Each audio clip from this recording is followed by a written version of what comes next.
أعوذ بالله من الشيطان الرجيم. بسم الله الرحمن الرحيم. الحمد لله الذي أحصى قاما لمحبته وأقام مقاما لخدمته، والصلاة والسلام على أشرف الأنبياء والمرسلين سيدنا مولانا محمد الأمين وعلى آله وأصحابه أجمعين. أما بعد، فهذه ورقات قليلة تحتوي على معاني جزيلة ومناقب عزيزة للعارف الرباني والعالم الصمدني أبي البدل الذي يتبعه الغتالي ويرجع إليه الغالي، شيخ الطريقة السمانية في المنطقة البنجرية الشيخ محمد زين بن عبد الغني، وسميناها بوية المحبين، ونسأل الله الكريم المنان ونتوسل بنبيه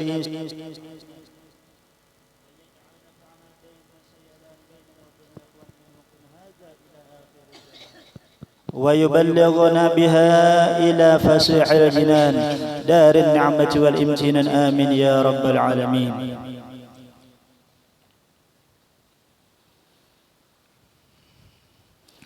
Dan telah diriwayatkan bahwa manakala dibaca manaqib aulia-aulianya Allah atau orang-orang saleh, maka akan diturunkan oleh Allah beberapa rahmat kepada orang yang membacanya dan orang yang hadir mendengarkannya. Maka kita mengharap kepada Allah Subhanahu wa taala, mudah-mudahan dengan berkat kita membaca manaqib ini, Allah Subhanahu wa taala akan menurunkan rahmatnya yang luas kepada kita sabarataan. Amin amin ya rabbal alamin. Bermula nasabnya radhiyallahu anhu dari pihak ayahnya, yaitu guru kita Muhammad Zaini bin Abdul Ghani bin Abdul Manab bin Muhammad Samman bin Muhammad Sa'ad bin Abdullah bin Al-Alim Al-Allamah Mufti Muhammad Khalid bin Al-Alim Al-Allamah Khalifah Hasanuddin bin Maulana Syekh Muhammad Arsyad Al-Banjari Taudatu Kalampayan. Dan berpula nasabnya radhiyallahu anhu daripada pihak ibunya adalah Masliyah binti Safiyah binti Iyam binti Muhammad Yusuf bin Al-Alim Al-Allamah Mufti Muhammad Khalid bin Al-Alim Al-Allamah Khalifah Hasanuddin bin Maulana Syekh Muhammad Arsyad Al-Banjari. Maka berkumpullah nasab orang tuanya radhiyallahu an pada datuknya yang kelima, yaitu Al-Alim Al-Allamah Mufti Muhammad Khalid. Artinya sidin kawin keluarga. Dan adalah radhiyallahu anhu ketika di dalam kandungan ibunya, maka ibunya radhiyallahu anhu diberi oleh Allah taala akan anugerah, yakni melihat cahaya laksana bulan purnama menuju ke dalam pangkuannya. Dan juga ketika ibunya radhiyallahu anha sedang mengidam, ingin makan makanan atau buah-buahan, maka dikabulkan Allah taala akan keinginannya itu di dalam mimpinya, sehingga keinginannya sudah tiada lagi manakala ia bangun dari tidurnya.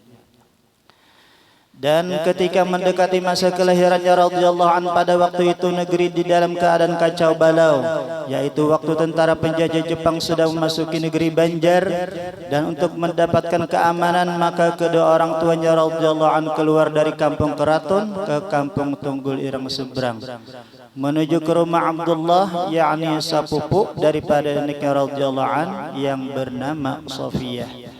Dan di sanalah mereka tinggal untuk sementara waktu. Dipilihnya kampung Tunggul Ireng seberang itu karena di kampung tersebut tidak pernah dimasuki oleh penjajah sebelumnya. Hal itu terjadi karena adanya seorang ulama yang bernama Tuan Guru Haji Abdurrahman atau Tuan Guru Haji Adu bin Tuan Guru Haji Zainuddin yang tinggal di sana. Nah, karena di sana ada orang wali, maka diselamatkan Allah taala. Dan pada sekitar jam 2 malam Arba' 27 Muharram 1361 Hijriah atau bertepatan dengan 11 Februari 1942 Miladiyah, ketika itu matanya radhiyallahu anhu hanya terpejam dan tiada ia menangis seperti bayi pada lazimnya. Biasanya kita mendorong lahir langsung menangis, ada yang ini kada sidin tapajam. Serta tubuhnya pun membiru hingga neneknya radhiyallahu anhu yang bernama Salbiyah mengira kalau cucunya itu akan meninggal dunia. Artinya sini khawatir kalau pina guru kita ini meninggal. Apa kada sing tangisan lawan awak biru seikuman. Dan dengan berkat doa daripada Tuan Guru Haji Abdul Rahman, maka tubuhnya radhiyallahu anhu itu beransur-ansur memerah seperti warna bayi kebiasaan, dan tangisannya pun mulai terdengar. Akan tetapi tiadalah radhiyallahu anhu mau menyusu kepada ibunya, namun hanya mau ia mengisap lidah Tuan Guru Haji Abdul Rahman. Dan setelah beberapa lama diketahuilah bahwasanya radhiyallahu anhu itu mau menyusu kepada ibunya, manakala tidak ada orang lain di sisi ibunya yang bukan mahramnya. Dan adalah nama radhiyallahu anhu di ketika masa kecilnya, yaitu Qushairi, kemudian diganti oleh orang tuanya radhiyallahu anhu dengan Muhammad Zaini atas permintaannya radhiyallahu anhu sendiri, karena mengikuti nama seorang ulama besar, yaitu Tuan Guru Haji Ahmad Zaini bin Tuan Guru Haji Abdul Rahman Tunggul Irang. يا ربي وارحم لشيخنا أبي البدل وصب في قبره الرحمة والنعم بجاهه ربنا حصل مقاصدنا واختم بخاتمة الحسنى مع السلام وصل يا ربنا على النبي الهاشمي والآل والصحب والأتباع كلهم.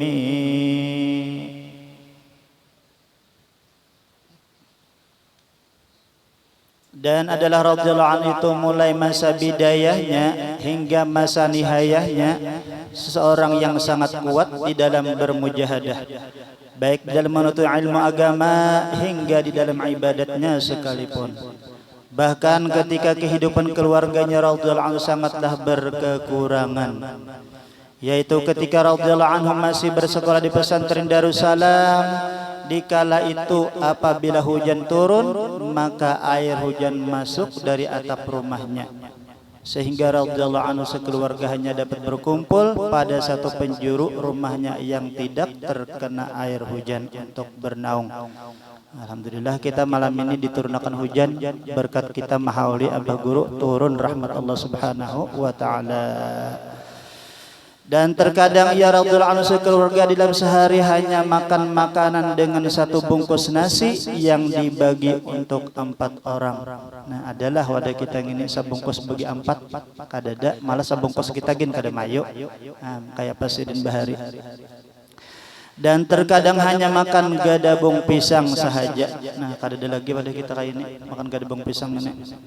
Dan ketika itu pula radhiyallahu anhu hanya memiliki selembar pakaian sahaja, artinya selembar baju di awak aja sin basic. Bilanya balik sekolah kan ditapas. Itu aja sih. Namun kita banyak baju selamari. Lain benar dah. Nah, ini. Jadi syukur pada kita ini.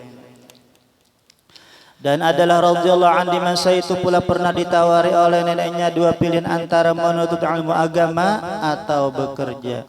Akan tetapi radhiyallahu anhu lebih memilih mengkhususkan dirinya untuk menuntut ilmu agama daripada bekerja. Bahkan adalah radhiyallahu anhu tidak pernah bersekolah umum walaupun hanya sehari. Artinya sidin kada suah sekolah SD, sekolah Darussalam aja, sekolah di agama. يا ربي وارحم لشيخنا بالبدل وصب في قبر الرحمة والنعم بجاه ربنا حوصل مقاصدنا واختم بخاتمة الحسنى مع السلام وصل يا ربنا على النبي الهاشمي والآل والصحب والأتباع كلهم.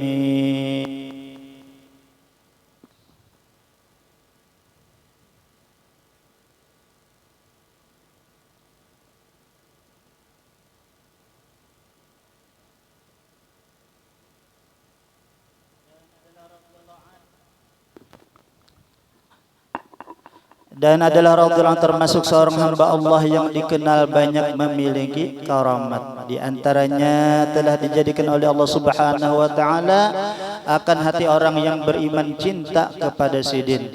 Terbukti dengan banyaknya orang yang berhadir di setiap majelis pengajiannya, sehingga majelisnya radhiyallahu anhu merupakan majelis terbesar di Kalimantan yang dihadiri oleh puluhan bahkan ratusan ribu kaum muslimin, baik dari kalangan ulama dan para pegawai serta pejabat pemerintah maupun masyarakat umum yang datang dari berbagai penjuru daerah, bahkan ada yang dari luar negeri. Dan di antara karamat sidin adalah bahwa tidak sedikit dari orang yang fasik seperti perampok dan penjudi, bahkan ahli zina dan pemabuk yang berubah menjadi orang yang baik setelah mendengarkan nasihat sidin.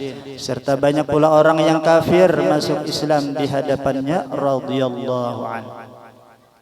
Dan lagi setengah daripada karamatnya radhiyallahu anhu sebagaimana dikhabarkan oleh beberapa orang jamaah haji, di antaranya Tuan Guru Haji Hudari dan Tuan Guru Haji Ahmad Bakri, bahwa keduanya pernah melihatnya radhiyallahu anhu di Mekah Al-Mukarramah pada waktu keduanya menunaikan ibadah haji di musim haji yang berbeda.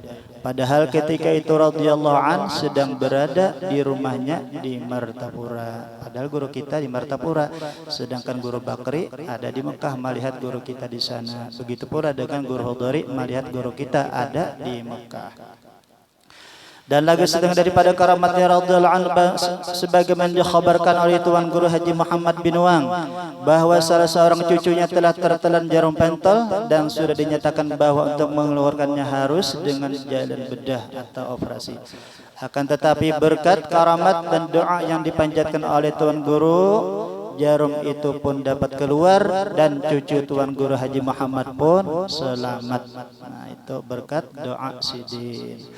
Dan lagi setengah daripada karamatnya radhiyallahu an, nampak pada saat kemarau panjang di kota Martapura, banyak masyarakat yang datang kepada sidin untuk meminta didoakan agar turun hujan. Kemudian ada radhiyallahu anhu keluar dari rumahnya lalu menggoyang-goyangkan akan pohon pisang di samping rumah sidin, dan tidak lama kemudian hujan pun turun dengan lebatnya. Nah, ini karamat sidin, digoyang-goyang pohon turun hujan. Amun kita memang goyang, kada hujan tambah kemarau. Nah. Dan adalah karamatnya radhiyallahu anhu yang paling besar, yaitu istiqamah, terutama di dalam berbakti kepada orang tuanya dan kepada guru-gurunya. Dan juga istiqamah dalam menuntut ilmu dan mengamalkannya serta mengajarkannya. Bahkan radhiyallahu anhu tetap menyempatkan diri untuk mengajar sekalipun di dalam keadaan berbaring yang disebabkan oleh sakitnya. Dan itu pula merupakan salah satu bukti kasih sayangnya sidin kepada umat Nabi kita Muhammad sallallahu alaihi wasallam, agar mereka menjadi orang yang berpengetahuan agama serta mendapatkan keberuntungan di dunia sampai di akhirat.